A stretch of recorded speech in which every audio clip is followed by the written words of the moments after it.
Hello viewers, welcome. आज हम discuss करने वाले हैं हैमलेट प्रिंस ऑफ डेनमार्क की समरी। ये एक प्ले है जिसे लिखा है विलियम शेक्सपियर ने। So let's begin. पहले हम कैरेक्टर डिस्कस कर लेते हैं। इसमें मेन जो कैरेक्टर्स हैं, पहला मेन कैरेक्टर है हैमलेट। ये है सन ऑफ लेट किंग। ये हैमलेट द सीनियर थे, हैमलेट राजा थे, डेनमार्क के राजा थे। उसका बेटा है ये प्रिंस हैमलेट है, राजकुमार हैमलेट है। और ये भतीजा है क्लॉडियस का। क्लॉडियस है किंग ऑफ डेनमार्क है और हैमलेट का ये चाचा है। और ये छोटा भाई है हैमलेट का। हैमलेट किंग का छोटा भाई है। और गर्ट्रूड है रानी, डेनमार्क की रानी है। और वो हैमलेट की मदर भी है।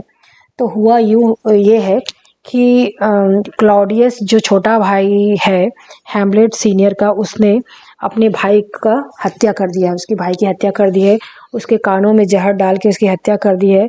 और उस डेनमार्क राज्य का वो राजा बन गया है। और इसके साथ साथ उसने अपनी भाभी से ही शादी कर ली है। तो इस बात से हैमलेट है जो बहुत दुखी है।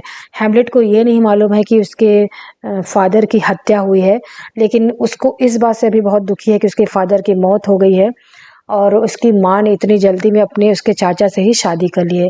तो ये सारा का सारा जो प्ले है हैमलेट पे फोकस है। नेक्स्ट कैरेक्टर है पोलोनियस। पोलोनियस है चीफ काउंसलर टू किंग। ये मुख्य सलाहकार है राजा क्लॉडियस का। फिर है ओफिलिया। ओफिलिया है पोलोनियस की बेटी। फिर है होरेशियो। होरेशियो है best friend of Hamlet. Hamlet का बेस्ट फ्रेंड है जो कि जर्मनी में उसके साथ विटनबर्ग जर्मनी में उसके साथ पढ़ा है हैमलेट के साथ। और उसका बहुत ज़्यादा कहना चाहिए विश्वास पात्र भी है।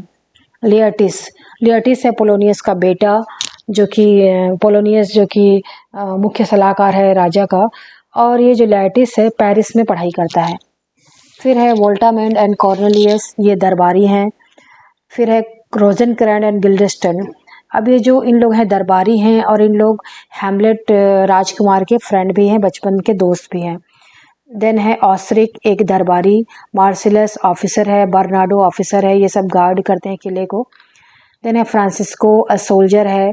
रेनाल्डो है पोलोनियस का सर्वेंट। फिर है घोस्ट। इस कहानी में घोस्ट भी मेन कैरेक्टर है। और घोस्ट ऑफ हैमलेट फादर। ये है जो राजा जिसका मर्डर हुआ है, हैमलेट द सीनियर जिसका मर्डर हुआ है, इसका भूत है, जो कि इस स्टोरी में बहुत ही मेन कैरेक्टर है जिसका।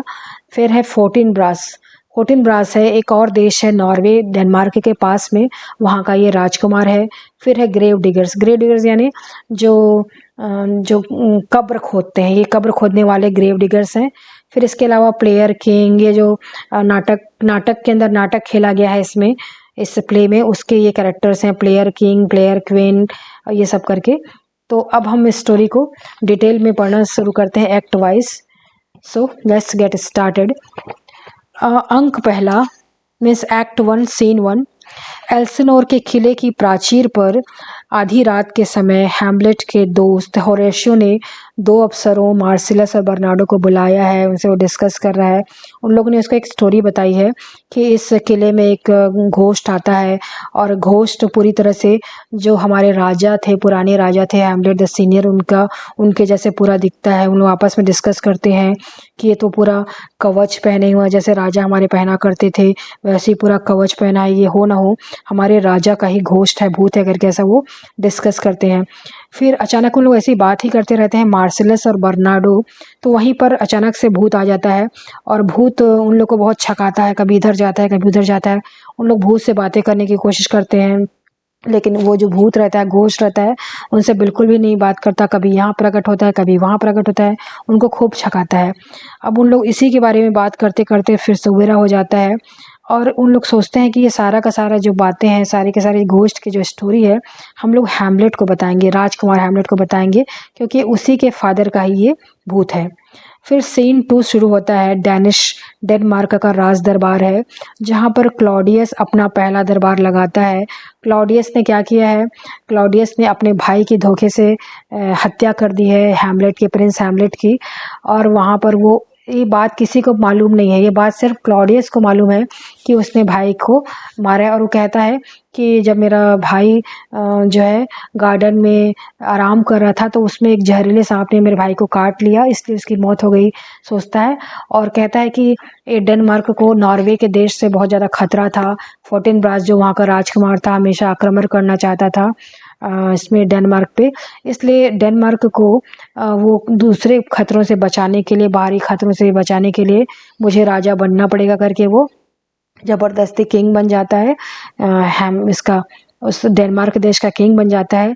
और इसके साथ साथ वो अपनी भाभी से ही शादी कर लेता है, मतलब हैमलेट की माँ जिसका नाम गर्ट्रूड है उससे वो शादी कर लेता है। अब इस शादी से जो हैमलेट है बहुत ज़्यादा परेशान है, क्योंकि उसे बिल्कुल भी उम्मीद नहीं थी कि उसकी माँ जो इतनी कस्में भरती थी अपने फादर से, उसके प्यार की कस्में भरती थी, वो इतनी जल्दबाजी में अपने अपने ही ब्रदर इन लॉ से शादी कर लेगी। आप इमेजिन कर सकते हैं, ब्रदर इन लॉ। और तो वो सोचता है कि एक तरह से इंसेस्ट है, अनैतिक संबंध है, सोचता है वो। तो फिर वहाँ पर अब दरबार में पार्षदों का नेता लॉर्ड चैम्बरलेन पोलोनियस है, जो काफ़ी चापलूस किस्म का आदमी है। और क्लॉडियस देश की प्रमुख प्रॉब्लम के बारे में एनालिसिस कर रहा है, समीक्षा कर रहा है कि क्या क्या प्रॉब्लम है, हमको कहाँ कहाँ से खतरा है, हमको नॉर्वे से खतरा है, हमको यहाँ से खतरा है, वहाँ से खतरा है, इस तरह से डराने का भी काम करता है वो। तभी वहाँ पर हैमलेट भी रहता है। हैमलेट क्या है कि पहले तो वो जब उसके फादर की मौत हुई तब वो उस समय जर्मनी में पढ़ाई कर रहा था, विटनबर्ग में यूनिवर्सिटी में पढ़ाई कर रहा था, लेकिन अब वो वहाँ से आ गया है और वो बहुत दुखी है वहाँ पर, और वहाँ वो बैठा है। तो उसको देख के वो बहुत ज़्यादा, जो उसका चाचा रहता है एकदम मैनिपुलेटिव किस्म का आदमी रहता है, मतलब वो दिखाता कुछ और था, रहता कुछ और, इस तरह से मतलब अपने फेस से वो शो नहीं करता था कि उसके मन में क्या चल रहा है। तो उससे बहुत प्यार जताता है अपने भतीजे से कि तुम क्या हो गया, तुम इतने दुखी क्यों हो, इस तरह से उसे पूछता है बहुत प्यार से। लेकिन हैमलेट है उसको बिल्कुल पसंद नहीं करता। उसको उसको लगता है कि उसको इससे इस बात से ज़्यादा चिढ़ रहती है, क्योंकि उस समय तक उसको ये नहीं पता रहता कि उसके फादर का मर्डर किया है इसने। उसको इस बात का दुख रहता है कि मेरी मदर ने इससे शादी की है, जो कि बिल्कुल भी मेरे फादर की तुलना में बिल्कुल भी अच्छा नहीं है, इस तरह से वो इमेजिन करता है, सोचता है वो। ये है हैमलेट, ये क्लॉडियस, गर्ट्रूड। फिर क्या होता है कि रानी, वहाँ रानी भी रहती है, गर्ट्रूड रहती है, हैमलेट की माँ उससे रिक्वेस्ट करती है कि बेटा तुम अब कब तक अपने फादर के गम में डूबे रहोगे, अब तुमको इस मौत से के गम से निकलना पड़ेगा। ये जो संसार है इसमें तो जीवन और मृत्यु लगा ही रहता है, किसी न किसी की मौत तो होती है, तुम इस गम से बाहर निकलो, तुम अच्छे से रहो, इस तरह से वो रिक्वेस्ट करती है। लेकिन जो हैमलेट है उसको उल्टे सीधे जवाब देता है, बहुत ही व्यंग्यपूर्वक बात करता है अपनी माँ से, एकदम चिड़चिड़ के बात करता है।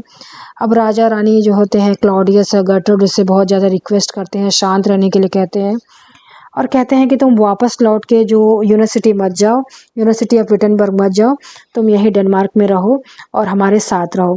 फिर उसकी मदर भी काफ़ी रिक्वेस्ट करती है, तो हैमलेट जो है अनमना ढंग से ठीक है मान लेता है, ठीक है आप जो बोल रही हैं तो मुझे रानी की आज्ञा को तो मानना ही पड़ेगा करके वो मान लेता है। फिर वहाँ पर होरेशियो रहता है, होरेशियो और मार्सिलस और बर्नाडो हैमलेट से मिलने आते हैं। मार्सिलस और बर्नाडो ऑफिसर्स रहते हैं जो किले को गार्ड करते हैं, और होरेशियो हैमलेट का बेस्ट फ्रेंड, जो कि हैमलेट के साथ पढ़ाई भी किया है विटनबर्ग में। तो होरेशियो उसके बताता है कि आपके फादर का हम लोगों ने मतलब घोस्ट देखा है, प्रकट होने की जो घटना है बताता है। तो हैमलेट बहुत ज़्यादा बेचैन हो जाता है, बोलता है ये पूरा बोलता है कि क्या क्या बात है, बताओ मुझे पूरा करके ना, उनसे मतलब जानना चाहता है कि बताओ क्या हुआ करके। तो वो बोलता है कि मैं खुद मिलने जाऊंगा, अपने फादर के घोष से मिलने जाऊंगा, कहता है वो। फिर अपने दोस्त हेरोशिया से कहता है कि उसे उसी रात उस घोष से मिलना है, और वो बोलता है कि इस बात का जो जिक्र है किसी से नहीं करना है तुमको, ऐसा करके वो कहता है। फिर इसी सीन में क्या होता है, सीन 3 शुरू हो जाता है। तो वो सीन 3 में हैमलेट ओफिलिया के से पता चलता है कि उन लोग क्या रिलेशन है। तो ओफिलिया का जो फादर रहता है पोलोनियस, और उसका भाई लेटिस रहता है, वो हैमलेट और ओफिलिया के प्रेम को बिल्कुल पसंद नहीं करते हैं। उन लोग उसको तरह तरह की पट्टी पढ़ाते हैं, वो कहते हैं कि हैमलेट जो है प्यार पे तुम बिल्कुल विश्वास मत करो, उसका जो प्यार है वो एक राजकुमार का खेल मात्र है। वो चूँकि वो राजकुमार है, वो तो किसी से भी शादी नहीं कर सकता, वो सिर्फ तुमसे प्यार जता रहा है। तो हैमलेट और ओफिलिया के बीच में आपस में काफ़ी प्रेम था, लेकिन इस बात को पोलोनियस और लेटस स्वीकार नहीं करते हैं और उन लोग ओफिलिया को पूरे कान भर देते हैं कि तुमको हैमलेट का जो जो गिफ्ट है उसको सबको तुमको लौटा देना है और उससे बिल्कुल भी बात नहीं करना है, क्योंकि हैमलेट है एक राजकुमार है और तुमको सिर्फ सड्यूस कर रहा है, तुमको सिर्फ यूज़ कर रहा है, तुमसे एक तरह से तुम्हारी भावनाओं से खेल रहा है और तुमसे वो शादी वादी नहीं करेगा, उसको भूल जाओ। इस तरह से उसको पूरा उन लोग भड़का देते हैं। और ओफिलिया बहुत ही विनम्रता से अपनी भाई की चेतावनी को मान लेती है, जैसा तुम कहो वैसे अपने फादर की बात को ही मान लेती है। इस तरह से वो अपने कहती है कि सब मैं सारी बात आप लोग की मानूंगी। और फिर पोलोनियस अपने बेटी को कहता है कि वो हैमलेट से बिल्कुल भी मिलना बंद कर दे और उससे पूरा अपने दिल से निकाल दे। फिर ओफिलिया पूरी तरह से बोलती है ठीक है, जैसा है आप बोल रहे हैं आप मैं ऐसा करूँगी। फिर सीन 4 शुरू होता है। आधी रात का समय है, किले के जो भीतर है एकदम आनंद की आवाज़ आ रही है, एकदम सब लोग मज़े कर रहे हैं, आनंद प्रमोद की आवाज़ आ रही है। तभी हैमलेट और उसका जो दोस्त है होरेशियो किले के फाटक तक पहुंचते हैं। हैमलेट अपने पिता के घोस्ट के प्रकट होने की जो एकदम उसको एक्साइटेड है कि वो उत्सुकता से वो वेट कर रहा है कि कब मेरे फादर का घोस्ट आएगा, क्योंकि अपने फादर से बहुत ज़्यादा वो प्यार करता था। तो घोस्ट ही सही, लेकिन वो अपने फादर से मिलना चाहता है। अचानक जो घोस्ट प्रकट होता है और इस सीन से हैमलेट को बहुत ज़्यादा आघात पहुँचता है, बहुत ज़्यादा उसको ठेस पहुँचती है, हर्ट होता है वो, क्योंकि उसको प्रेत पर पहले विश्वास नहीं होता है, लेकिन शीघ्र ही कुछ वो संभल जाता है अपने आप को और बहुत एक्साइटेड होकर प्रेत से बातें करता है। प्रेत जो रहता है घोस्ट रहता है हैमलेट को अपने पीछे पीछे आने का इशारा करता है, तो वो एकदम अपने फादर के प्यार में पड़कर वो घोस्ट के पीछे पीछे चला जाता है। होरेशियो और मार्सिलस जो होते हैं वो हैमलेट को बहुत ज़्यादा रोकने की कोशिश करते हैं। वो कहते हैं कि घोस्ट है, मत जाओ, इसके पीछे मत जाओ, पता नहीं ये क्या हो जाएगा। इस तरह से तो स्क्रीन में भी घोस्ट को दिखा देती हूँ। तो उन लोग मना करते हैं कि मत जाओ, घोस्ट के पीछे मत जाओ, लेकिन वो नहीं मानता। फिर उन लोग को ज़बरदस्ती रोकने का प्रयास करते हैं, तो कहता है जो मुझे रोकेगा मैं उसे घोस्ट बना दूंगा, मतलब उसको मार डालूंगा, ऐसा हैमलेट कहता है। फिर आप स्क्रीन भी देखते रहिए, ये हैमलेट का घोस्ट दिख रहा है। तो हैमलेट अब सीन 5 शुरू होता है। हैमलेट अपने फादर के घोस्ट के साथ एक अकेले में बात करते रहता है। हैमलेट का जो किंग हैमलेट का जो घोस्ट रहता है बोलना शुरू करता है और वो इस एक क्राइम के बारे में बताता है कि एक क्राइम हुआ है, क्राइम जिसका वो शिकार हुआ है। हैमलेट को तो शक तो पहले से ही था कि कुछ ना कुछ तो है। अचानक उसके पिता की मौत कैसे हो गई, अचानक से उसके मदर ने कैसे दूसरी शादी कर ली, ये सब कुछ कैसे चेंज हो गया, इस बात का शक तो उसको पहले से ही था। लेकिन जब उसके हार्ट में बहुत ज़्यादा आघात पहुंचता है, बहुत ज़्यादा हर्ट हो जाता है और उसके मन में एकदम रिवेंज की भावना आ जाती है, जब उसके फादर के घोस्ट पूरा का पूरा विवरण बताता है, तो वो क्रोध की अग्नि में जलने लगता है। वो कहता है कि बोलता है कि मुझे आदत थी कि मैं रोज़ तीसरे पहर में अपने गार्डन में लेटता था और आराम करता था। उसी समय मैं सोया हुआ था, तो मेरे जो भाई जो मेरे विश्वासघाती भाई क्लॉडियस चुपके से वहाँ आया और वहाँ पर मेरे कानों में पॉइजनस जड़ी बूटी, जहरीली जड़ी बूटी का रस कानों में टपका दिया और जिससे तुरंत क्या हुआ, जहर के असर से तुरंत अपना प्रभाव किया और मेरी तुरंत ही मेरी मौत हो गई, ऐसा वो बताता है। बाद में यह जाहिर किया गया कि किसी जहरीले सांप ने मुझे डस लिया और फिर क्लॉडियस ने बस इतना ही नहीं किया, जो मेरी अति पतिव्रता जो का वो दम भरने वाली जो मेरी रानी है गर्टरूड, उससे शादी भी कर ली। इस तरह सारी बातों को वो बताता है हैमलेट से और उसके पहले कहता है कि बेटा अगर तुम मेरे को कभी भी प्यार किए होगे, अगर तुम मुझसे थोड़ा भी प्यार करते होगे, तुमको अब मेरी मौत का बदला लेना है, तुमको मेरी मौत का बदला अपने चाचा से लेना है, तभी मेरी आत्मा को शांति मिलेगी, ऐसा वो कहता है। तो जो हैमलेट रहता है इस सारी कहानी को सुनकर बहुत ज़्यादा स्तब्ध हो जाता है, बहुत ज़्यादा डिस्टर्ब हो जाता है और उसको यकीन ही नहीं होता कि ये सब हुआ है।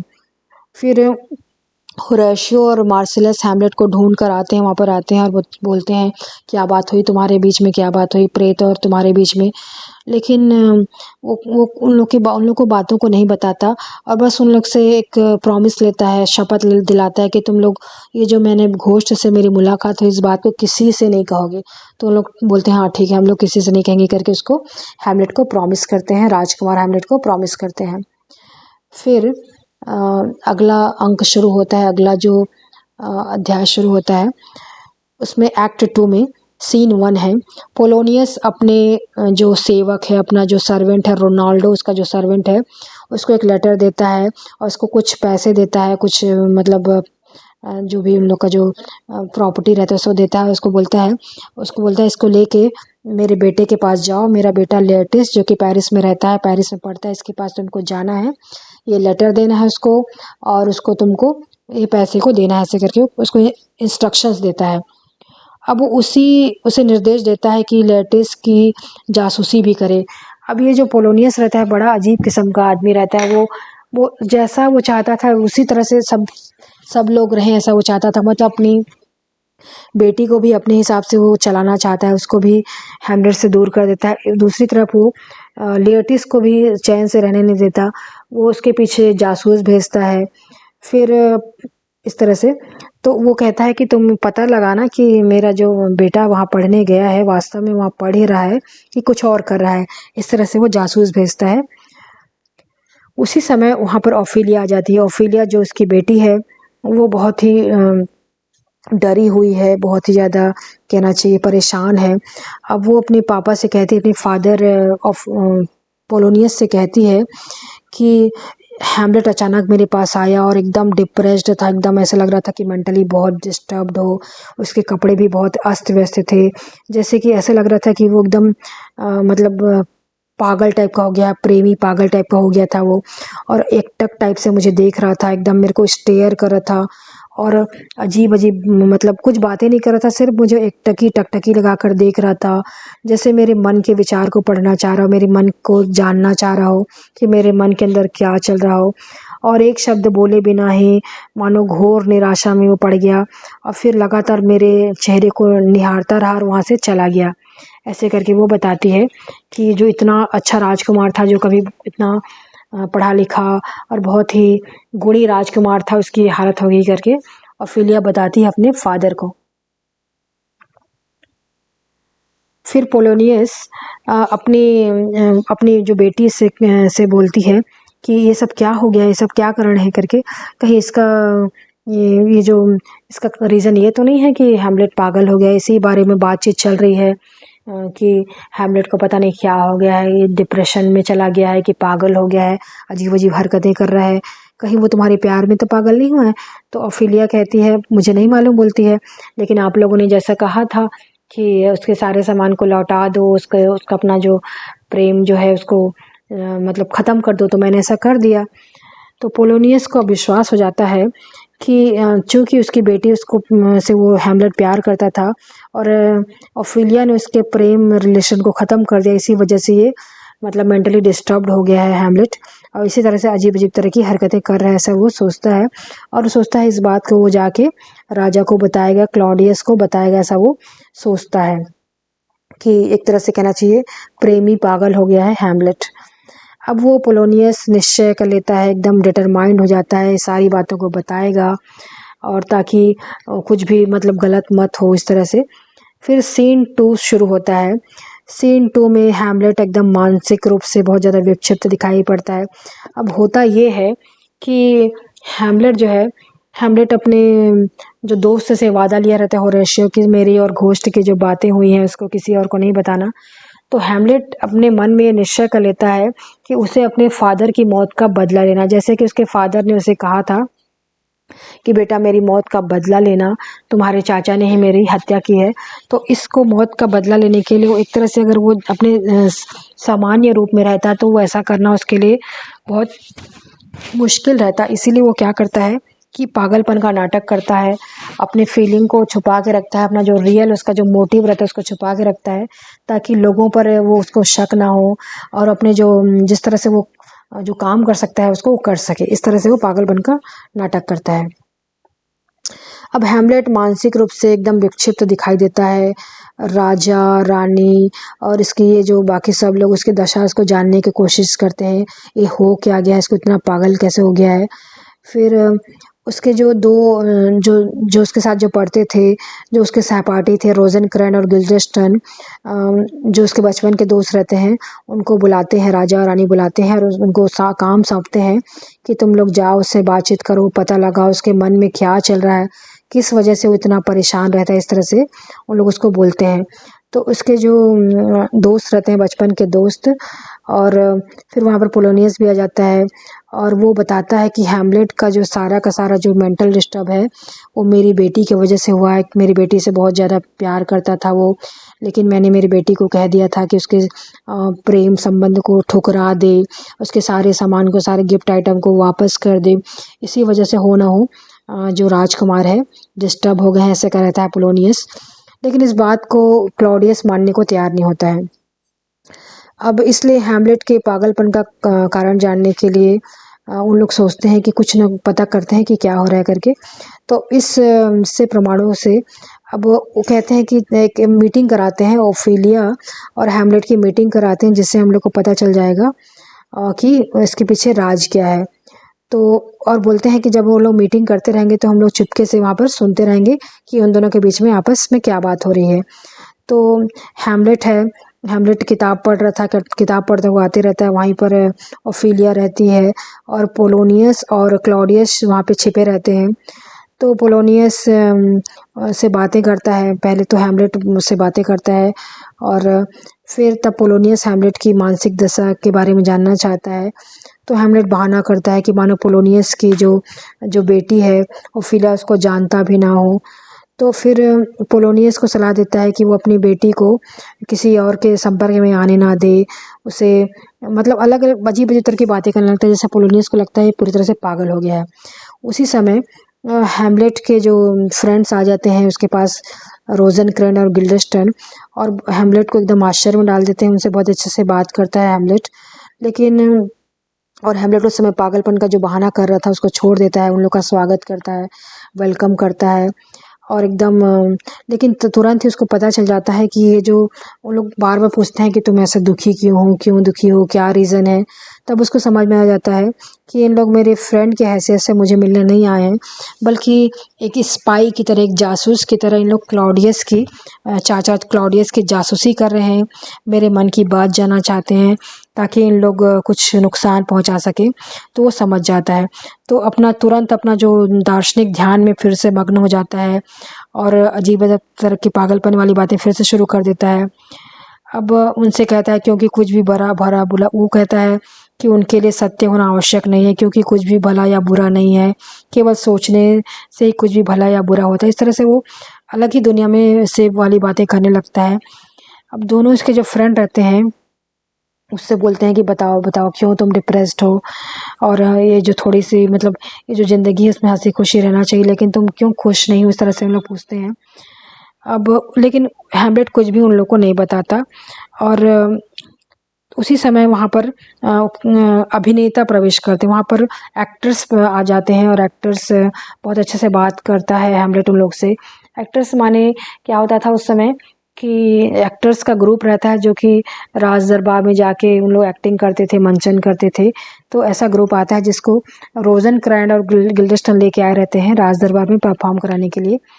तो उन लोगों से बात करता है और जो हैमलेट है उसको नाटक देखना बहुत पसंद रहता है, तो उन लोग से बहुत अच्छे से बातें करता है और फिर उन लोग को अलग ले जाकर एक्टर्स को लेके जाता है और कहता है कि तुम लोग अपना जो नाटक खेलोगे उस नाटक के बीच में तुमको एक नाटक और डालना है, जिसकी जो प्लॉट है, जिसके समरी मैंने खुद ही लिखा है और उसका नाम होगा द मर्डर ऑफ गोंजागो। ये नाटक तुमको खेलना है और इसका पूरा अरेंजमेंट कर देता है और अपना भाषण उसमें जोड़ देता है, इस तरह से जो उसने खास इस अवसर के लिए लिखा रहता है। अब यहाँ पर होता ये है कि जो हैमलेट है, हैमलेट अपने चाचा से बदला तो लेना चाहता है उसकी मौत का, लेकिन हैमलेट को ये श्योर नहीं है कि जो उसका घोस्ट आया था, उसके फादर का जो घोस्ट आया था वास्तव में उसी के फादर का घोस्ट था या कोई बुरी आत्मा थी जो उसको किसी बुरे काम के लिए, उसके मतलब चाचा के मर्डर के लिए उकसा रही हो। तो इस चीज़ को टेस्ट करना चाहता था, इसलिए वो सोचता है कि जो एक्टिंग कंपनी जो आई है उनसे वो एक्टिंग के बीच में उस कहानी को डाल देगा जो कि उस घोस्ट के ने जो बताई है, और इससे वो अपने जो चाचा के मनोभावों को, इसके जो फेशियल एक्सप्रेशन को जानेगा और उसको जानेगा कि वो वास्तव में वो गिल्टी है कि नहीं है, वास्तव में उसने मेरे फादर का मर्डर किया है कि नहीं है। इसलिए वो ऐसा पूरा अरेंजमेंट करता है। प्ले विद इन प्ले इसको कहते हैं, इस टेक्निक को play with in play. Play तो हैमलेट है और प्ले के अंदर प्ले खेला जाएगा, द मर्डर ऑफ गोंजागो, इस टेक्निक को बोलते हैं प्ले विद इन प्ले। और माउस ट्रैप का भी नाम दिया गया है इस सीन को। अब फिर अकेला, अब जो मैं हैमलेट है अकेला रह जाता है। हैमलेट जब भी अकेला रहता है तो सोलिलोक्य क्यों करता है? सोलिलोक्य मतलब अपने अपने से ही बात करता है और बहुत सारी बातें करता है। तो कभी तो बहुत ज़्यादा परेशान रहता है वो, कभी इतना परेशान हो जाता है अपने आप में कि वो अपने आप आत्महत्या करने का भी सोचता है। अब अकेला रह के फिर से अपने विचारों में खो जाता है, उसे अपने आप पे शर्म आती रहती है कि उसको पता चल गया है उसके फादर का मर्डर हुआ है। उसके फादर ने उसे मौत का बदला लेने के लिए भी कहा है, फिर भी उसने अभी तक बदला नहीं लिया है, इसलिए अपने आप को बहुत कोसता है वो। फिर उसके बाद फिर वो सोचता है कि लेकिन हाँ, मुझे ये पहले पता करना पड़ेगा कि जो प्रेत ने कहा है, जो घोस्ट ने कहा है, वो उसको वेरीफाई करना पड़ेगा कि जो वो सच है कि नहीं है। इसलिए वो गोंजागो की ट्रेजेडी का जो एक्टिंग मतलब जो प्ले करने वाला है, इसका उद्देश्य यही होगा। इस नाटक का नाम उसने चूहेदानी रखा है, माउस ट्रैप रखा है, का काम करेगा, और जिससे क्लॉडियस की जो अंतरात्मा को पकड़ा जा सकेगा। उसका जो अंतरात्मा में क्या चल रही है हमको उसके फेशियल एक्सप्रेशन से हम जान लेंगे। और हैमलेट के पिता की हत्या और हत्यारे की जो एक माता का जो लोग आपस में शादी किए हैं, सबका सारा नाटक खेला जाएगा और उसके जरिए हम सारी सच्चाई को बाहर निकालेंगे। ऐसा करके वो होरेशियो से भी डिस्कस करता है कि हमको इस तरह से करना है।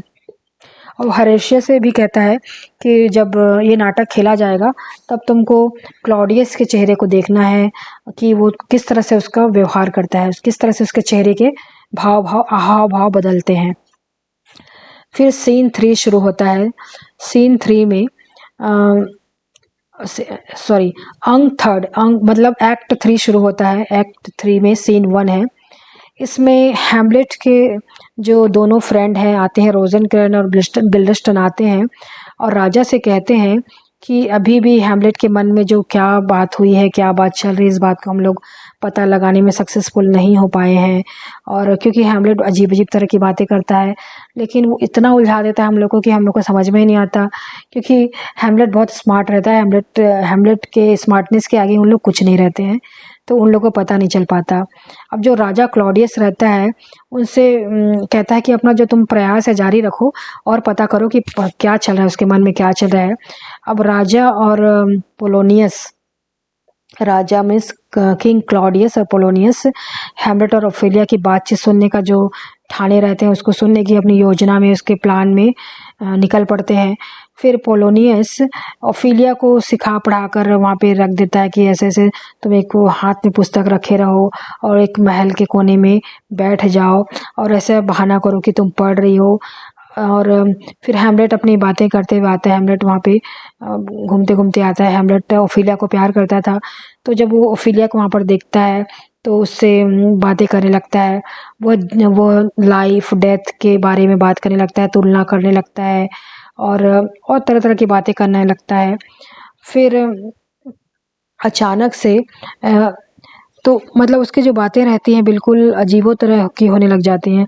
अभी इसको हैमलेट को ये पता चल जाता है कि ओफेलिया जो पुस्तक पढ़ने में बहुत ज़्यादा लीन थी, हैमलेट को एक क्षण के लिए पागलपन भूल जाता है, कुछ समय के लिए तो पागलपन भूल जाता है और बहुत अच्छे से उससे बातें करता है, उसको वेलकम करता है। और ओफेलिया उससे प्रार्थना करती है कि उसके जो अपने दिए हुए पूरे उपहार हैं वापस ले ले, क्योंकि अब उसका वो कोई महत्व नहीं है, क्योंकि अब उन दोनों का आपस में कोई रिलेशन नहीं है। लेकिन हैमलेट कहता है कि वो किसी भी गिफ्ट के बारे में नहीं जानता, उसने ओफेलिया के मन से निकाल दिया है और उदासी और निराशा में मग्न हो गया है। अब ऐसे बातें करता है तो जैसे कि पूरी तरह से अजनबी हो, और मतलब उसको पता चल जाता है कि हो ना हो यहाँ पर कोई ना कोई है जो कि मेरी और ओफेलिया की बात को सुन रहा है। तो वो क्या करता है, ओफेलियो से बात करने का जो तरीका है पूरा चेंज कर देता है और सब लोगों को भ्रम में डाल देता है। अब उससे ऐसे बातें करता है मानो वो पूरी तरह से अजनबी हो और उससे उपदेश देने की शैली में बात करता है और कहता है कि भ्रष्टाचार के साम्राज्य में अपने तुम सतीत्व की रक्षा करो जो उसकी सुंदरता के कारण खतरे में है। ओफिलिया ने हैमलेट का जो आरोप थे उसको एकदम ठंडी आहें भरते हुए स्वीकार करती है। अब वो जब हैमलेट वहाँ से चला जाता है तो एकदम से वो परेशान हो जाती है। वो सोचती है कितना अच्छा राजकुमार था, अब कैसे कैसे बातें करता है, क्या इसका हालत हो गया, ऐसे सोचती है। अब पोलोनियस का ये जो थिंकिंग था कि उसके जो हैमलेट की जो हालत हुई है वो ओफिलिया की वजह से हुई है, ओफिलिया के प्रेम को रिजेक्ट करने की वजह से हुई है। इस बात को बिल्कुल भी राजा बोलता है ये ऐसी बात नहीं है, मैंने इन दोनों की आपस की बात सुन ली है, मुझे इससे पता चल गया कि हैमलेट और ओफिलिया में कोई प्यार व्यार नहीं है और ये प्यार की वजह से पागल नहीं है, कोई ना कोई दूसरा रीज़न है जिसकी वजह से ये पागल है। अब पोलोनियस क्या रहता है कि क्लॉडियस तो अपराधी रहता है, उसके मन में एक चोर रहता है, चोर की दाढ़ी में तिनका रहता है, उसने अपने भाई का मर्डर किया रहता है, तो उसको कहीं ना कहीं उसको रहता है कि मेरे जो ये क्राइम का पता किसी को मत चल पाए, तो इसलिए उसको पूरी तरह से श्योरिटी होना चाहता था, पूरी तरह श्योर होना चाहता था कि कोई भी इसके जो राज सिंहासन के इसमें उपभोग के रास्ते में आड़े मत आ जाए। तो फिर कहता है कि बिल्कुल भी नहीं, हैमलेट बिल्कुल भी ये कारण नहीं है हैमलेट के पागलपन का। अब राजा को ये विश्वास है कि हैमलेट के हार्ट में कुछ और है जिसकी वजह से वो डिप्रेस्ड है। अब इसी बहाने वो क्या करता है, को इंग्लैंड भेजना चाहता है, हैमलेट को इंग्लैंड भेजना चाहता है, लेकिन पोलोनियस चाहता है कि उसे हैमलेट को एक बार और टेस्ट करने का मौका मिले, फिर से जाने कि हैमलेट के मन में क्या चल रहा है, और राजा से कहता है कि मुझे और मौका दो, लेकिन राजा इसके लिए राजी नहीं होता।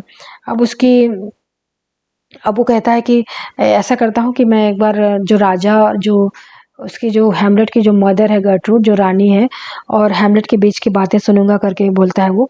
तो राजा बोलता है ठीक है एक बार और कर लो। फिर सीन 2 शुरू होता है। अब ये जो एल्सिनोर का जो किला है डेनमार्क में, तो एक हॉल है, हॉल में जो प्रिंस हैमलेट है और जो रंगमंच के जो अभिनेता हैं, प्लेयर्स हैं जो एक्टिंग करने के लिए आए हैं दिखाई देते हैं।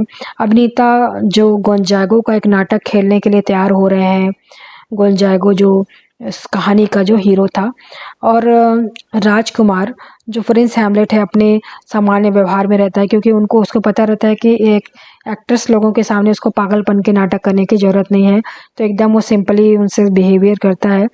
अब उसके पागलपन या असामान्यता का कोई लक्षण प्रतीत नहीं होता, क्योंकि हैमलेट का जो पागलपन है उसका खुद का बनाया हुआ पागलपन था, अपने अपने कहना चाहिए विरोधियों को छकाने के लिए। वो होरेशियो को सब कुछ बता चुका है कि क्या क्या होने वाला है, ताकि वो नाटक के दौरान राजा की प्रतिक्रिया को जानने में उसका मदद कर सके। तो वो चाहता है कि वो खुद देखेगा कि राजा का क्या रिएक्शन होता है, क्लॉडियस का, उसके चाचा का क्या रिएक्शन होता है। साथ में होरेशियो से भी कहता है कि तुमको पता करना है कि जब ये नाटक खेला जाएगा मर्डर ऑफ गोंजागो, तो उसका क्या रिएक्शन होगा किंग क्लॉडियस का। अभी राजा का जो मनोवैज्ञानिक परीक्षण होगा, साइको एनालिसिस उन लोग करने वाले रहते हैं। तो अब वो वास्तव में वो हत्यारा है तो घबरा जाएगा। वो हैमलेट को अभी भी श्योर नहीं था कि वो राजा है, वो हत्यारा है कि नहीं। वो कहता है कि अगर वो हत्यारा होगा, अगर मेरे फादर को मेरे चाचा ने मारा होगा, तो उसके चेहरे के हाव भाव पूरी तरह से चेंज हो जाएंगे, वो परेशान हो जाएगा। अब ये नाटक का शुरू होता है और एक मूक अभिनय से होता है। मतलब शुरुआत में उन लोग बिना बात करे अपना एक्टिंग शुरू करते हैं। अब एक मतलब दरबार में एक्टिंग जो कंपनी है एक्टिंग करना शुरू करती है, नाटक खेलना शुरू करती है, और उन लोग शुरू में मूक रहते हैं। एक राजा और रानी आते हैं स्टेज में, एक दूसरे से ऐसा बातें करते हैं जैसे एक दूसरे के प्यार में एकदम डूबे हुए हैं, अपने प्रगाढ़ प्रेम को प्रदर्शित करते हैं। मैं तुम्हारे बिना मर जाऊंगी, तुम्हारे बिना नहीं रहूंगी एक क्षण भी, इस तरह से रानी कहती रहती है।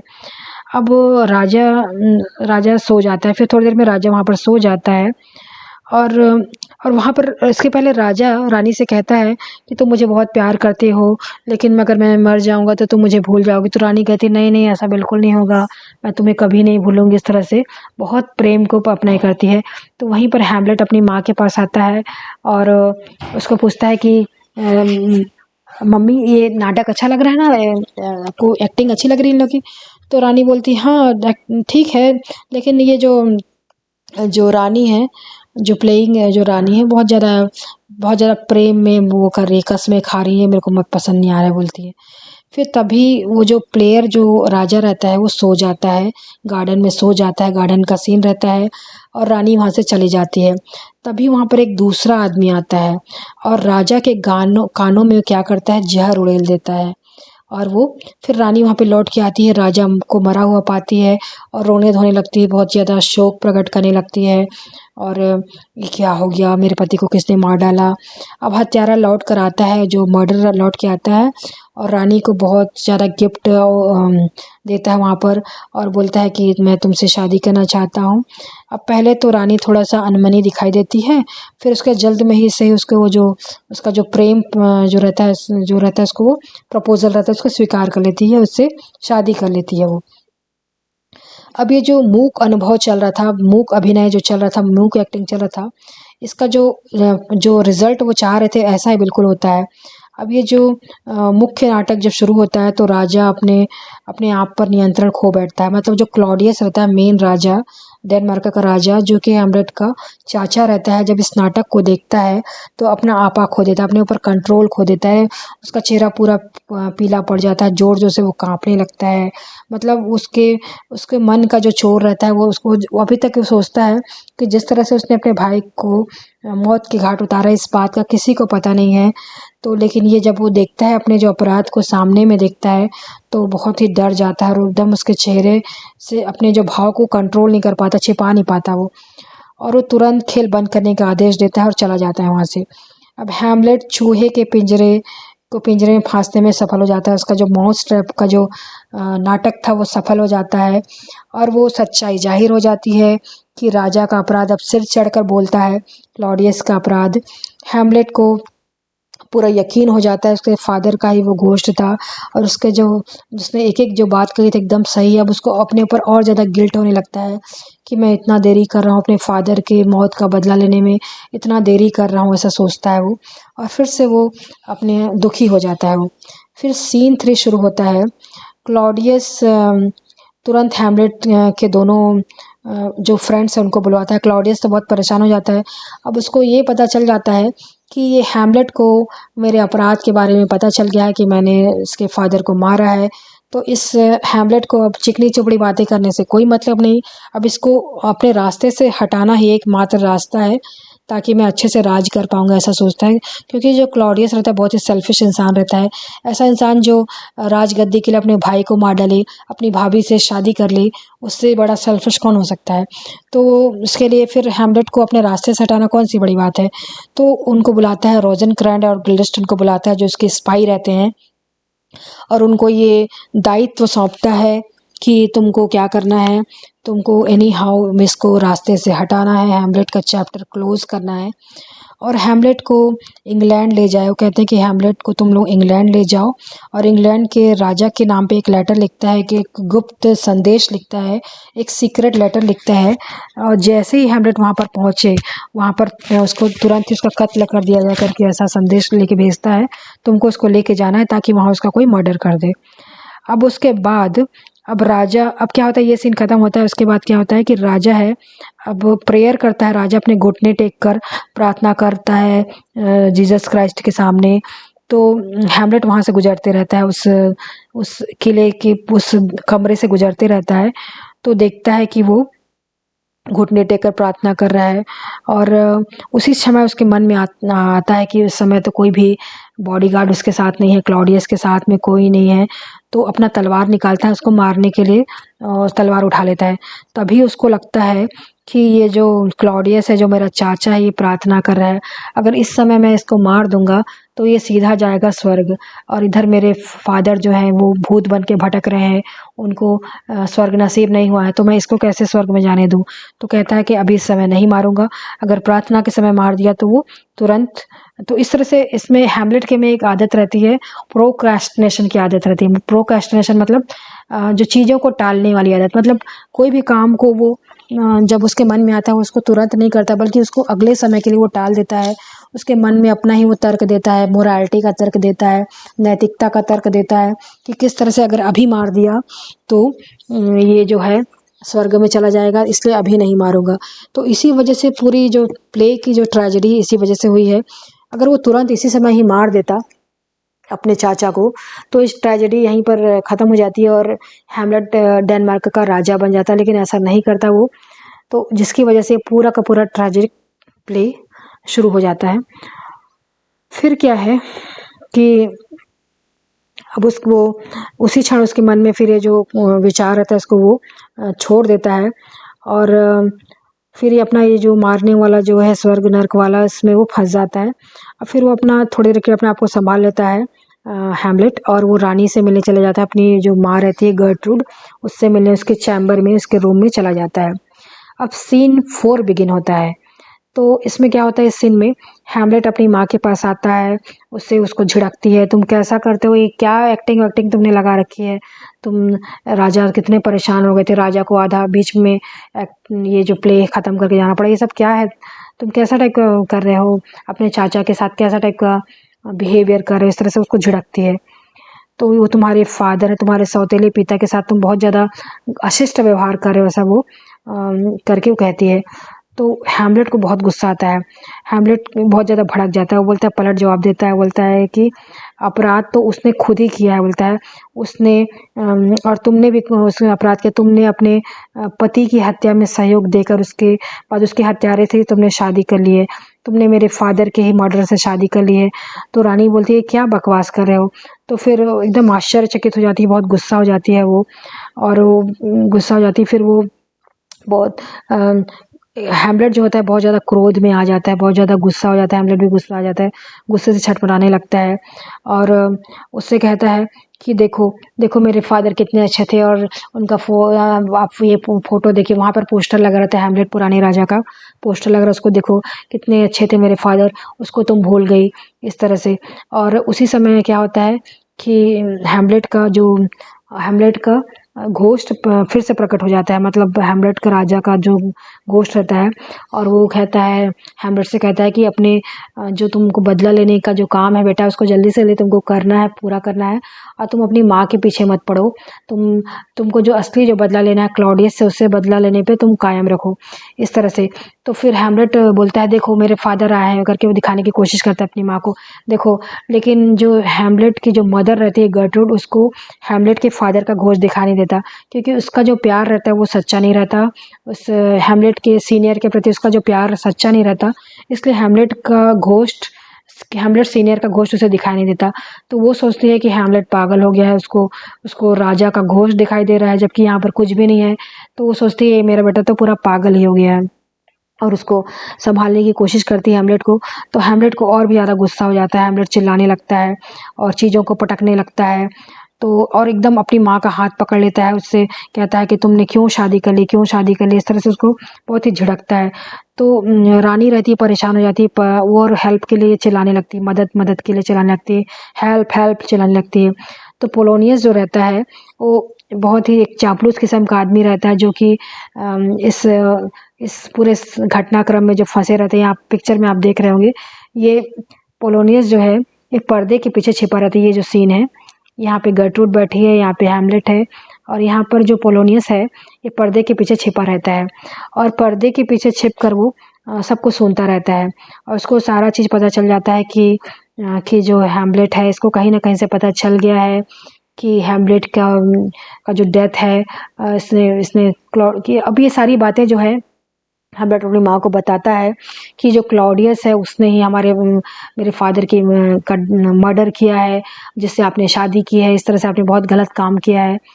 तो ये अब क्या होता है कि जब रानी चिल्लाती है तो क्लॉडियस सोचता है कि हैमलेट गर्टरूड पर हमला करने वाला है, तो वो भी वहाँ अंदर से हैमलेट हेल्प चलाने लगता है। और इधर हैमलेट को लगता है कि पर्दे के पीछे छुपा है क्लॉडियस, जो कि उसका चाचा है, वो छुपा है। तो उसको आओ देख कुछ देखता नहीं है, आओ दिखाना ताओ, वो सीधा तलवार से वो हमला कर देता है पर्दे के पीछे जो भी इंसान रहता है। और वो पर्दे के पीछे जो इंसान रहता है वो ज़मीन में गिर जाता है, उसकी तुरंत मौत हो जाती है। जब देखता है कि वो पोलोनियस है तो बहुत ज़्यादा परेशान हो जाता है वो, क्योंकि वो पोलोनियस को मारना नहीं चाहता था हैमलेट। वो मारना तो अपने क्लॉडियस को चाहता है, अपने चाचा को चाहता है, तो बहुत ज़्यादा परेशान हो जाता है वो। तो इस तरह से फिर इधर हैमलेट अपने इससे काँपने लगता है, उसको बहुत ज़्यादा दुःख लगता है कि उसने ऐसा कर दिया। अब ये तो बहुत गलत हो गया, क्योंकि जो पोलोनियस है उसकी जो गर्लफ्रेंड रहती है ओफिलिया, उसका फादर रहता है, तो सोचता है मैंने बहुत गलत कर दिया, मैंने ओफिलिया के लिए बहुत गलत कर दिया, मैंने लेटिस के लिए बहुत गलत कर दिया, क्योंकि मैंने किसी निरपराध को मार दिया, मुझे इसको नहीं मारना था, लेकिन अब कुछ नहीं हो सकता था। तो हैमलेट कहता है कि अगर हैमलेट फिर अपनी माँ की तरफ मुड़ता है, बोलता है कि आप मेरे को वादा कीजिए कि आप कभी भी क्लॉडियस जो मेरे चाचा हैं उसके साथ हम बिस्तर नहीं होंगी, कभी भी उसके पास नहीं जाएंगी, एज ए हस्बैंड वाइफ आप नहीं रहेंगी उससे। तो जो गर्टरूड रहती है उसको वादा करती है और कहती है कि आप मेरा जो ये सीक्रेट है उसको नहीं बताएंगी, तो उसके लिए भी वादा करती है कि हाँ ठीक है, मैं ये सीक्रेट है किसी को नहीं बताऊंगी। वो कहती है नहीं आप बता दोगी, क्लॉडियस एक किस देगा और आप सारा कुछ मेरे जो सीक्रेट है बता दोगी। तो हैमलेट की माँ कहती है कि नहीं, मैं बिल्कुल इस बात को नहीं बताऊंगी। फिर हैमलेट पोलोनियस के जो डेड बॉडी को घसीटता हुआ लेके जाता है, रानी के कमरे से ले जाता है और कहीं छिपा देता है उसे। फिर अंक चौथा शुरू होता है, अंक 4 शुरू होता है, सीन 1। अब यहाँ पर जो सीन है, यहाँ पे रानी तुरंत जाती है, गर्टरूड जाती है और राजा क्लॉडियस को सारी घटना के बारे में बताती है कि ऐसा ऐसा हो गया, कुछ हम लोग के बीच में बातें चलने लगी, जिसकी वजह से ये हैमलेट की गलती की वजह से ये पोलोनियस का मर्डर हो गया, डेथ हो गया, इस तरह से बताती है वो। अब वो कहती है हैमलेट बहुत मतलब पागलपन की हरकत कर रहा है, पागलपन के दौरे में उसने पर्दे के आगे की अपनी तलवार भोंक दी और जिससे पोलोनियस मारा गया। तो राजा को पोलोनियस के जो मौत का जो न्यूज़ होता है उससे बहुत ज़्यादा डर जाता है, ये सब क्या हो रहा है, क्योंकि पोलोनियस जो रहता है वो उसका बहुत विश्वास पात्र रहता है। और खासकर क्लॉडियस को ये लगने लगता है कि ये जो अगर पर्दे के पीछे अगर क्लॉडियस रहता, खुद मैं रहता, तो हो सकता है अभी मैं भी मर जाया रहता, क्योंकि मतलब ये जो हैमलेट है कुछ भी कर सकता है, ऐसा वो सोचता है। फिर सीन 2 शुरू होता है, रोजनक्रैन और गिल्डरस्टन जो रहते हैं हैमलेट के जो पुराने दोस्त रहते हैं, हैमलेट से मालूम करने की फिर कोशिश करते हैं कि पोलोनियस का उसने जो डेड बॉडी है कहाँ छुपाया है, उससे बार बार घुमा फिरा के पूछते हैं, लेकिन हैमलेट जो है उनको कोई भी सक्सेस नहीं मिलता। हैमलेट बिल्कुल भी नहीं बताता उनको कि उसने डेड बॉडी कहाँ छुपा के रखी है। अब एकदम उन लोग परेशान होकर हैमलेट से एकदम हैमलेट के जो अजीब-अजीब जो बातें करता है उनको सुनने पे मजबूर हो जाते हैं। जो पागलपन हैमलेट जब बाकी लोगों से जब बात करता है तो इस तरह से बातें करता है जैसे पूरी तरह से पागल हो। अब पागल लोग कुछ भी बात करते रहते हैं, वैसे टाइप का तर्क-वितर्क ये सब करता है वो। अब यह सब भी वो देता है कि जो राजा जो काम के होंगे रहेंगे वो तभी उन्हें त्याग दिया जाएगा। अब इस तरह से मतलब वो उस तरह से रोज़ेनक्रैन और गिल्डरस्टन को भी चेतावनी देने का प्रयास करता है कि उनको राजा का जासूस नहीं बनना चाहिए, वरना तुम्हारा भी अंत हो जाएगा, तुमको भी राजा कुछ न कुछ परेशानी में डाल देगा। लेकिन उन लोग नहीं मानते हैं। अब आखिर में अब वो सुझाव देता है कि राजा के पास वो चले जाएं, जाओ राजा के पास जाओ, इस तरह से वो कहता है वो। फिर सीन 3 शुरू होता है, हैमलेट राजा के सामने लाया जाता है। हैमलेट आता है क्लॉडियस अपने चाचा के सामने। राजा उससे पूछता है कि तुम बताओ कि तुमने पोलोनियस की डेड बॉडी को कहाँ छिपाया है। तो फिर पागलपन का नाटक उसका शुरू हो जाता है और जारी रखते हुए हैमलेट बड़ा अजीब-अजीब बातें करने लगता है। पोलोनियस कहाँ, यह पूछने पर वो कहता है कि पोलोनियस शायद स्वर्ग में होगा, शायद राजा किसी को भेजकर वहाँ से ढूंढवाए, अगर स्वर्ग में नहीं मिले तो राजा स्वयं जाकर नर्क में उसे ढूंढे। इस तरह से वो बातें करता है। वहाँ भी नहीं मिले तो सीढ़ियों के नीचे मिल जाएगा वो। इस तरह से तरह तरह का वो संकेत देता है जहाँ उसने छिपा दिया है। अब ये जो सीढ़ियों के नीचे जो रहता है वो सही संकेत रहता है, क्योंकि उसने जो इसको जो डेड बॉडी को सीढ़ियों के नीचे छुपा रखा था। तो लेकिन इस संकेत को लोग समझ नहीं पाते हैं। अब ये जो डिस्कशन है, वार्तालाप है, इस समय चलते रहता है। फिर वो हैमलेट को जो इंग्लैंड भेजने की योजना में फिर से आ जाता है क्लॉडियस। इसको इंग्लैंड भेज के मरवाने का जो उपाय था उसको करने को ठान लेता है, और वो उस तरह से हैमलेट से इस तरह से एक्टिंग करता है, हैमलेट और गर्टरूड से, कि ये जो सिचुएशन है बहुत ही हैमलेट के विपक्ष में है। हैमलेट ने पोलोनियस का मर्डर किया है, तो जनता है उसके भड़क सकती है, जनता उसको कुछ भी कर सकती है। ये जो सीन है, ये जो सिचुएशन है, बिल्कुल हैमलेट के डेनमार्क में रहने लायक नहीं है, तो उसको हैमलेट को इंग्लैंड भेज दिया जाए, ऐसा करके कहते हैं। लेकिन एक्चुअल में हैमलेट को वो मरवाना चाहता था। अब सीन 4 स्टार्ट होता है। एक्ट 4 का सीन 4 स्टार्ट होता है। इसमें हैमलेट इंग्लैंड के लिए जहाज पर जाने को निकल पड़ता है, लेकिन रास्ते में एक बहुत ही बड़ी घटना हो जाती है, इम्पोर्टेंट घटना हो जाती है, जिसमें नॉर्वे का जो राजकुमार फोर्टिनब्रास की जो सेना रहती है, पोलैंड पर आक्रमण करने जा रही थी। जो पास में एक राज्य रहता है नॉर्वे, वहाँ का जो राजा रहता है फोर्टिनब्रास, वो राजकुमार पोलैंड पर आक्रमण करने वाला रहता है। अब उसने डेनमार्क होकर जाने की अनुमति ली थी कि डेनमार्क से होते हुए वो जाएगा। हैमलेट उसके साथ हो जाता है। अब युद्ध का कारण पूछने पर वो उसे पता चलता है कि वो ये जो काम है अपनी प्रतिष्ठा का प्रश्न है, केवल भूमि पर अधिकार करना नहीं है। मतलब ये जो युद्ध लड़ने जा रहा है वो अपने प्रेस्टीज के लिए करने जा रहा है, अपने प्राइड के लिए करने जा रहा है। हैमलेट को जो फोर्टिनब्रास का जो काम है बहुत ही सम्मान का लगता है। वो कहता है कि मतलब एक सम्मान के लिए भी युद्ध लड़ा जाता है, फोर्टिनब्रास का अपने सम्मान के लिए युद्ध लड़ने जा रहा है। फिर सीन 5 शुरू होता है। सीन 5 में पोलोनियस की मौत से उसकी जो बेटी है ओफिलिया, जो कि हैमलेट की गर्लफ्रेंड थी, बहुत ज़्यादा दुखी थी, और जिसकी वजह से उसका मानसिक संतुलन वो खो देती है, उसका जो मेंटल बैलेंस को अपना खो देती है, पागल हो जाती है। लेकिन क्लॉडियस के जो विरुद्ध विद्रोह छेड़ने के जो लेटिस रहता है वो भी बहुत परेशान हो जाता है। उसका जो बेटा रहता है पोलोनियस का, और एकदम उत्तेजित हो जाता है, एक्साइटेड हो जाता है, बोलता है कि, और उसके पास आ जाता है, वो क्लॉडियस के पास आ जाता है और बोलता है बताओ कहाँ है वो मेरा मतलब क्यों मेरे फादर को मरवाया गया, मैं इस बदला लूँगा। मैं पूरे जो लोगों को इकट्ठा कर लेता है, उन लोगों को नारेबाजी करने लगते हैं कि मैं अपने फादर की मौत का बदला लूँगा करके, इस तरह से। तो ये जो क्लॉडियस परेशान हो जाता है, और परेशान होकर इधर उधर से वो सोचने लगता है। और तभी पोलोनियस जो रहते हैं, जो क्लॉडियस रहता है, वो लेटिस को कहता है कि तुम्हारे जो फादर की जो डेथ का रीज़न मैं नहीं हूँ, बल्कि हैमलेट ने उसे मारा है, हैमलेट ने उसे धोखे से मारा है, तो तुमको बदला ही लेना है तो तुमको हैमलेट से लेना चाहिए, और मैं तो तुम्हारे फादर का दोस्त हूँ। इस तरह से पूरी तरह से इसको मैनिपुलेट कर देता है लेटिस को। फिर इधर रानी को भी बहुत ज़्यादा अपराध भावना से बहुत ज़्यादा ग्रस्त है, बहुत ज़्यादा दुखी है रानी। अब इस सीन में ओफिलिया आती है। ओफिलिया जो कि अपने फादर के गम में पागल हो गई, विक्षिप्त इसमें है, वो गाना गाते हुए आती है और फूल बिखेरती है, रानी के रूम में आती है।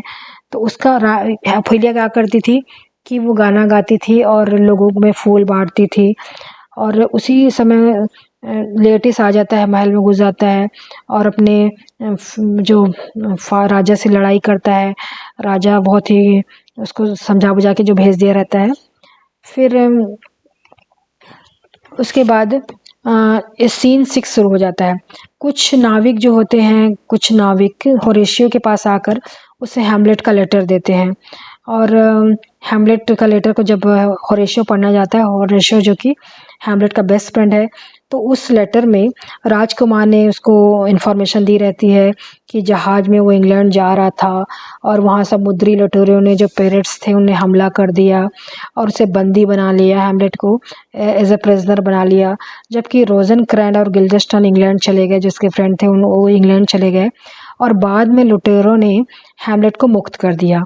इस तरह से जो पहले उसे बंदी बना लिया था, बाद में उसने मुक्त कर दिया, और वो फिर गुप्त रूप से डेनमार्क आ गया है। अब हैमलेट ने इस लेटर में आगे कहता है कि वो उससे मिलना चाहता है, और नाविकों को जो कि गए थे राजा के पास पहुंचा दे। अब जिसके हाथों में उसने ये पत्र भेजा, इस तरह से वो कहता है, और वो कहता है कि होरेशियो से मैं मिलना चाहता हूँ। होरेशियो को कहता है कि वो तुम जो ग्रेव जो जहाँ पर कब्रिस्तान में तुमसे मिलना चाहता हूँ करके वो लेटर में लिखे रहता है होरेशियो से। सीन 7 बिगिन होता है। राजा और लेटिस रहते हैं आपस में, अब मंत्रणा करते रहते हैं, आपस में वो लोग षड्यंत्र करते रहते हैं।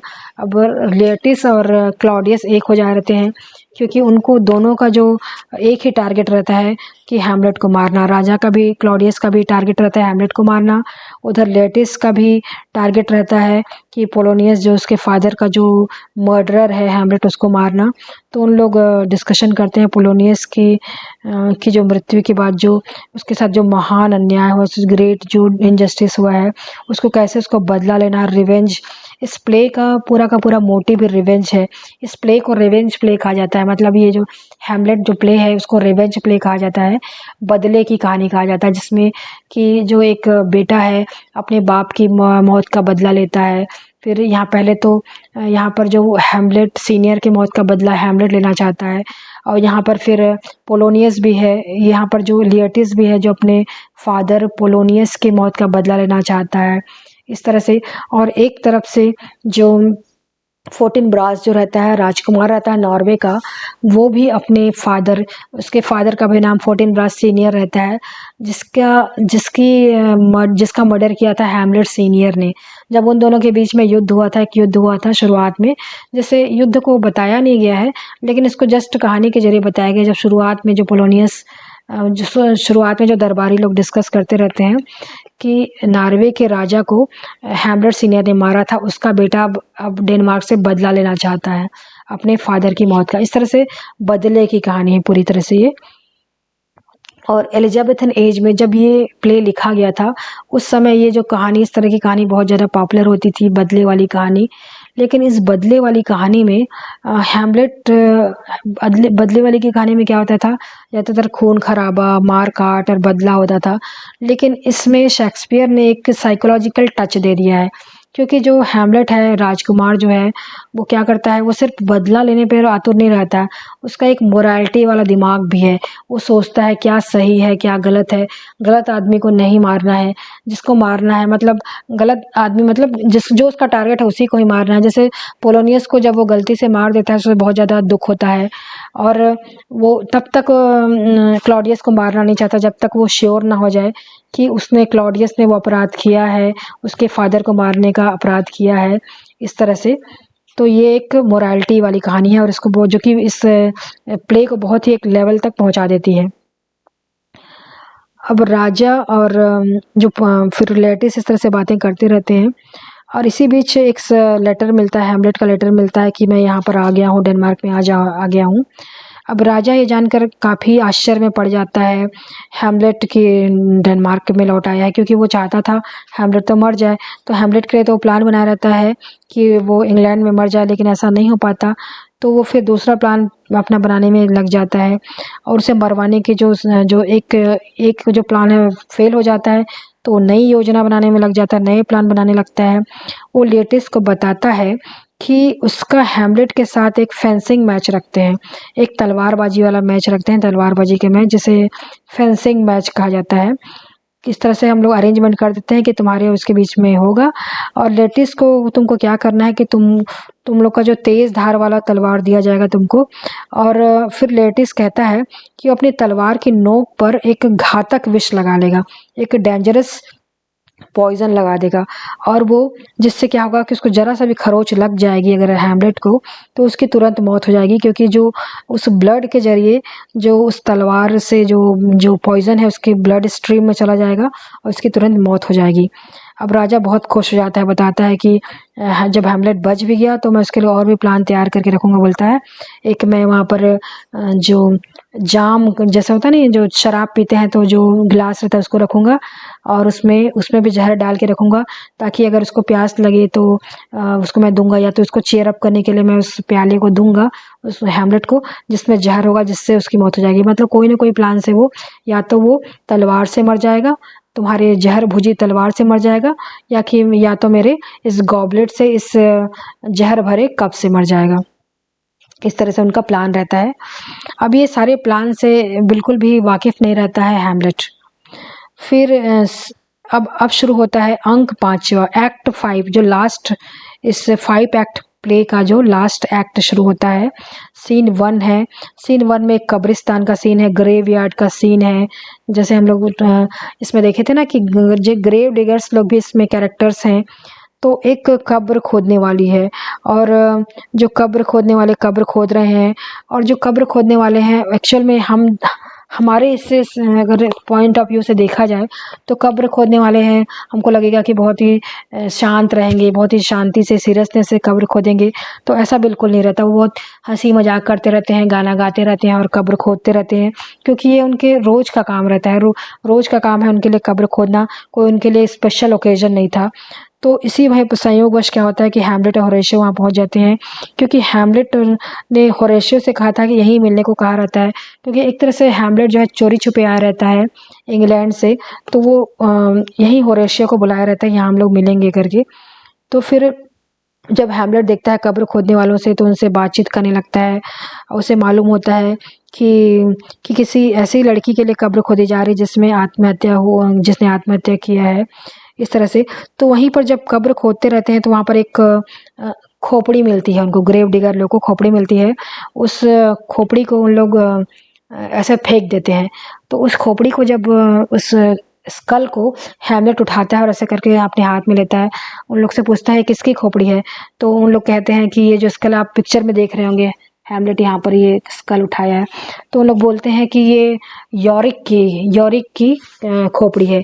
तो यॉरिक, हैमलेट जान जाता है यॉरिक एक मस्खरा रहता है, एक जोकर रहता है किंग हैमलेट के दरबार में, जिसको बचपन से उसने देखा रहता है। हैमलेट उसको बहुत हंसाया रहता है, उसको अपने गोद में खिलाया रहता है, उसको कंधे में बिठाया रहता है। तो हैमलेट को बहुत बुरा लगता है, उसको बोलता है कि बेचारे का इसको खोपड़ी को इधर-उधर फेंक रहे हैं। और होरेशियो को कहता है कि देखो होरेशियो, ये यॉरिक की खोपड़ी है। ये आदमी था, वो कभी इतना अच्छा मेरे को हँसाता था, लेकिन अभी कभी किसी को हँसा नहीं पाएगा। जो आदमी का जो मौत होता है उस आदमी से सब कुछ छीन लेता है। इस तरह से वो एकदम फिलोसॉफिकल हो जाता है, फिलोसॉफिकल बातें करने लगता है। तो फिर इधर फिर क्या होता है कि उन लोग पूछते हैं किसकी कब्र खोदी जा रही है करके पूछता है हैमलेट उन लोगों से। तो उन लोग कहते हैं कि किसी लड़की के लिए कब्र खोदी जा रही है। अब कुछ ही देर बाद क्या होता है कि वहाँ पर एक शव यात्रा आती है, जो बॉडी का जो आता है शव यात्रा, उसमें राजा भी रहते हैं, क्लॉडियस, रानी गर्ट्रूड भी रहती है, लेयर्टिस जो पोलोनियस का बेटा है वो भी रहता है, और कुछ दरबारी भी रहते हैं। अब हैमलेट को जब पता चलता है कि मरने वाली जो लड़की ओफिलिया है, ओफिलिया को वहाँ पे लेटाया जाता है ज़मीन पर, तो उसे बहुत ज़्यादा हर्ट हो जाता है, क्योंकि वह ओफिलिया को बहुत प्यार करता था। उसे बहुत पछतावा होता है, उसको पछतावा होता है कि मतलब कहीं न कहीं वो ही ज़िम्मेदार है उसकी ओफिलिया की मौत का। फिर लेटिस ओफिलिया की मौत के लिए हैमलेट को ज़िम्मेदार ठहराता है। उसको कहता है कि तुम्हारी वजह से मेरी बहन की मौत हुई है, क्योंकि मेरी जो बहन है वो पागल हो गई थी। और इसके ओफिलिया का मौत कैसे होता है कि ओफिलिया जो रहती है पागल हो जाती है, तो वो फूल बाँटती थी, वो गाना गाते रहती थी। तो उसी तरह वो एक तरह घूमते रहती है, जंगल में चली जाती है और फूल तोड़ते रहती है। वहीं पर एक पानी का जो कुंड रहता है, पानी के कुंड में गिर जाती है और उसकी ड्रेस बहुत भारी रहती है, जिसकी वजह से उसकी वो डूब के उसकी मौत हो जाती है। तो इस तरह से तो उन लोग राजा रानी लोग उसके शव को दफनाने आए रहते हैं। लेकिन कुछ लोगों को ये भी डाउट रहता है कि ओफिलिया ने सुसाइड किया है। तो उस समय क्या होता है कि जो सुसाइड किए रहते थे उनको सुसाइड करना क्रिश्चियन धर्म में एक पाप है। तो इसलिए वजह से उसको एक मतलब कहना चाहिए कि सामान्य जो बरियल मिलती है, जो दफनाने की प्रक्रिया नहीं होती है उसके साथ। लेकिन चूँकि ये जो राजा रानी आते हैं और ये पोलोनियस की बेटी रहती है, इसलिए उसको जो कॉमन बेरियल, जो सामान्य दफनाने की प्रक्रिया इसके साथ दी जाती है। अदरवाइज़ जो लोग सुसाइड किए रहते हैं उनको उस कब्रिस्तान में नहीं दफनाया जाता है, बल्कि उसके साथ एक तरह से अपमानजनक व्यवहार होता है। तो वहाँ पर क्या होता है, यहाँ पर हैमलेट और लेटिस आपस में लड़ने लगते हैं। जो लेटिस है अपनी बहन की कब्र जो खुदे रहते वहाँ पे कूद जाता है और कहता है कि तुम्हारी वजह से मेरी बहन की मौत हुई है। मैं इतना प्यार करता था अपनी बहन से, मेरी बहन तुम्हारी वजह से पागल हो गई क्योंकि तुमने मेरे फादर को मार दिया और जिसकी वजह से मेरी बहन को का मानसिक संतुलन बिगड़ गया। तुम बहुत बड़े अपराधी हो। तो हैमलेट जो होता है अपना जो मौन रहता है वो तोड़ देता है, वो भी एकदम भावावेश में आ जाता है। वो बोलता है कि जितना 40,000 भाई भी नहीं प्यार कर सकते उससे ज़्यादा वो प्यार करता है ओफेलिया को, उससे भी ज़्यादा प्यार करता है। तुम तो सिर्फ एक भाई हो, मैं तो 40,000 भाई के बराबर प्यार करता हूँ। और फिर कब्र में ही उन दोनों की हाथापाई होने लगती है। राजा और रानी जो क्लॉडियस और गर्ट्रूड आते हैं और बीच बचाव करते हैं, उन दोनों को अलग करते हैं। फिर इसमें का एक्ट 5 का सीन 2 शुरू होता है। अब ये सीन ट्रेजेडी का सीन है, एक दुख वाला सीन है। यहाँ पे ओसरिक नाम का एक दरबारी आता है, एक युवा दरबारी है, यंग दरबारी है, कोर्टियर है, आकर हैमलेट को सूचना देता है कि राजा ने उसके और लेटिस के बीच एक तलवारबाजी के बीच एक मैच रखा है।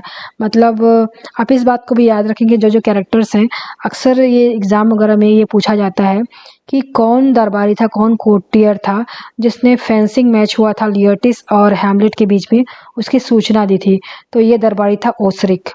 ओसरिक ये सब ये जो कैरेक्टर्स हैं आपको डिटेल में इसलिए नाम भी याद रखना है आपको। तो ओसरिक ने आके ये सूचना दी थी कि दोनों के बीच में तलवारबाजी होनी है, फेंसिंग मैच, जिसे हैमलेट स्वीकार कर लेता है कि ओके, क्योंकि हैमलेट को इस षड्यंत्र के बारे में नहीं पता रहता है कि तलवारबाजी के बहाने उन लोगों से। आप सीन में यहाँ पे देख सकते हैं, यहाँ है ओफेलिया जो है पानी में डूबी हुई है और ये सीन है कब्रिस्तान का सीन है। हाँ, तो ये फेंसिंग मैच। अब क्या होता है, तो इन दोनों के मैच का अखाड़े का सीन शुरू हो जाता है। मैच का जो फेंसिंग ग्राउंड रहता है वहाँ पर, तो वहाँ पे राजा रहता है क्लॉडियस, रानी गर्ट्रूड रहती है और पूरे के पूरे जो दरबारी रहते हैं वहाँ पे इकट्ठा हुए रहते हैं। राजा अपना प्लान के अनुसार लेटिस को जहर भुजा तलवार देता है कि ये जो जिस तलवार देता है जिसमें जहर लगा रहता है, और हैमलेट के लिए जहरीली शराब का प्याला उसको भी तैयार रखता है वो। अब फेंसिंग मैच शुरू हो जाता है, दोनों लड़ने लगते हैं, हैमलेट और लियटिस। लियटिस जो कि पोलोनियस का बेटा है और इधर प्रिंस हैमलेट। सबसे पहले हैमलेट पोलोनियस के कत्ल के लिए लेटिस से क्षमा याचना करता है। कहता है, हैमलेट कहता है कि मैंने तुम्हारे फादर को मारना नहीं चाहता था, गलती से तुम्हारे फादर की मतलब मौत हुई है मेरे हाथों, क्योंकि मैं वहाँ से आवाज़ आई और मैंने वहाँ पर रिएक्शन कर दिया और मैंने तलवार डाल दी, तो मैं इसके लिए बहुत ही माफ़ी मांगना चाहता हूँ, कहता है। और वो कहता है, विश्वास दिलाता हूँ कि ये पागलपन के दौरे की वजह से हुआ था, ये मेरा माइंड डिस्टर्ब हो गया था, इस वजह से मैंने तुम्हारे फादर को मार डाला। तो फिर वो जो लेटिस कहता है कि ठीक है, मैं तुम्हारी अपोलॉजी स्वीकार करता हूँ। तो इस तरह से अपोलॉजी को, हैमलेट की अपोलॉजी को, हैमलेट की क्षमा याचना को वो स्वीकार कर लेता है लियटिस, क्योंकि वो जानता है उसको तो स्वीकार करना ही है, क्योंकि उसको तो आखिरी में जो बदला लेना है वो उसको मार के बदला लेना है। तब लड़ाई शुरू हो जाती है दोनों के बीच में। हैमलेट लियटिस पर पहले 3 वार करता है, फिर हैमलेट जीतने लगता है। इस खुश होकर रानी जो रहती है बहुत ही चीयर अप करने लगती है। और खुश होकर रानी क्या करती है, जो गर्ट्रूड जो रहती है हैमलेट की माँ, जो बगल में बैठे रहती है पोलोनियस के, वहीं पर एक जो प्याला, शराब का प्याला रखा रहता है और वो जिसमें शराब रखा रहता है, जिसमें कि क्लॉडियस ने जहर डाल दिया रहता है, उस प्याले को वो पी देती है खुशी से। तो वो राजा उसको मना करना चाहता है, लेकिन वो उसके पहले ही जैसे उसको रोक पाता गर्ट्रूड को कि मत पियो, उसके पहले वो पी जाती है। तो होता है कि इस तरह से परेशान हो जाता है क्लॉडियस कि ये तो मैंने हैमलेट के लिए रखा था। अब उसी बीच क्या होता है कि लियटिस अपने जहर लगी तलवार से हैमलेट के शरीर पर खरोच लगा देता है। अब लड़ते लड़ते दोनों की तलवारें आपस में एक्सचेंज हो जाती हैं, बदल जाती हैं, छूट जाती हैं आपस में। और तब लियटिस की जो जहर लगी जो तलवार रहती है, जहर बुझी तलवार रहती है, हैमलेट के हाथों में आ जाती है। अब उसे वार करके लियटिस को घायल कर देता है वो, और एक तरह से अब दोनों ही घायल हो जाते हैं। इधर खरोच हैमलेट को भी लग जाती है, लियटिस को भी लग जाती है। रानी ये कहती हुई मर जाती है कि उसे जहर दिया गया है, इस प्याले में जहर है। तो इधर लियटिस जो रहता है हैमलेट को राजा के षड्यंत्र के बारे में बता देता है, जब लेटिस मौत के मुंह में जब जाने लगता है, जब लेटिस को पता चल जाता है कि उसकी भी मौत होने वाली रहती है, जिस षड्यंत्र को उसने कहना चाहिए, जो आदमी दूसरों के लिए गड्ढा खोदता है वो खुद ही उस गड्ढे में गिर जाता है। तो ऐसे ही लेटिस के साथ होता है। जो तलवार बुझी तलवार उसने, मतलब जहर बुझी तलवार जो उसने हैमलेट के लिए स्पेशली रखी थी, उससे उसकी भी मौत होने वाली रहती है। तो सारी बातों को बता देता है हैमलेट को, ऐसा ऐसा हुआ है, हम लोग के बीच में आपस में बातें हुई थी और तुम्हारे चाचा ने ये षड्यंत्र रचा है तुम्हें मारने के लिए। फिर हैमलेट का भी अंत बहुत निकट है, क्योंकि उसे तलवार लग चुकी है। अब उसी जहर से लगी तलवार से राजा पर वार कर देता है। फिर वो प्याले में बची तलवार को भी उसके मुंह में उड़ेल देता है। मतलब इतने गुस्से में रहता है राजा, राजा के लिए हैमलेट का जो गुस्सा रहता है कि उसको तलवार से भी उसके इसमें हमला कर देता है और उस शराब को ही पिला देता है कि लो इसको भी पियो। अब राजा की तुरंत मृत्यु हो जाती है, किंग क्लॉडियस की। हैमलेट भी होरेशियो को अपना अंतिम संदेश देने लगता है। फिर हैमलेट का जो दोस्त रहता है वहाँ पे रहता है, वो भी बहुत दुखी हो जाता है। हैमलेट को जब मरता देखता है वो कहता है कि मुझे भी मरना है, मुझे नहीं रहना है इसमें, तुम्हारे बिना नहीं रहना है हैमलेट। तो हैमलेट कहता है उससे, होरेशियो से कहता है कि अगर तुम भी मर जाओगे तो जो मेरी जो सच्चाई है कि मैंने किस वजह से अपने चाचा की हत्या की है, ये सच्चाई किसको पता चलेगी? क्योंकि ये जो सारी हैमलेट की जो सच्चाई थी वो सिर्फ उसके सीक्रेट को होरेशियो बस जानता था कि किस वजह से उसने ये सारा का सारा प्लान रचा था, किस वजह से वो पागलपन का एक्टिंग कर रहा था और अपने चाचा को मारना चाहता था। सारी की सारी बातें सिर्फ होरेशियो जानता था। अदरवाइज किसी लोगों को ये नहीं मालूम था। सब लोग ये सोचते थे कि जो प्रिंस, जो Hamlet the Hamlet the senior के जो मौत हुई है सांप के काटने की वजह से हुई है, तो सारी की सारी जो प्रजा है वो हैमलेट को बड़ा बुला भरा कह सकती थी। इसलिए वो कहता है कि तुम्हें रुकना है, तुम्हें जिंदा रहना है होरेशियो, और तुम्हें मुझे मेरी सच्चाई को बताना है। तो हैमलेट मान जाता है। हैमलेट का जो दोस्त रहता है होरेशियो मान जाता है। हैमलेट की अंतिम इच्छा के अनुसार जो 14 ब्रास जो रहता है वहाँ पर वहीं पर आ जाता है। जब वो लोग सब के सब, अभी देखिए ये जो ये पूरे इसमें दिख रहा है, पूरी लाश पड़ी रहती है। यहाँ पे गर्ट्रूड मरी पड़ी है, यहाँ पे क्लॉडियस मरा है, लेटिस मरा है, हैमलेट मरते रहता है। और वहाँ पर 14 ब्रास आ जाता है, जो नॉर्वे का जो राजकुमार आ जाता है और वो उसको सारी सच्चाई को फिर होरेशियो बताता है। तो फिर जब सब मर जाते हैं तो जो 14 ब्रास रहता है उस डेनमार्क के क्राउन को क्लेम करता है कि अब यहाँ का राजा 14 ब्रास बनेगा। और 14 ब्रास कहता है कि होरेशियो कि ये पूरे देशवासियों को सम्मान के पूर्वक क्या करना है, हमको हैमलेट को विदाई देना है, अंतिम विदाई देना है। एक राजकुमार की जिस तरह से विदाई होती है उस तरह से हैमलेट को विदाई देने के लिए वो कहता है और 14 ब्रास वहाँ का राजा बन जाता है। इस तरह से ये हैमलेट की कहानी है। आई होप आपको सुनना मतलब अच्छी लगी होगी, और ये पेशेंटली सुनने के लिए थैंक यू सो मच।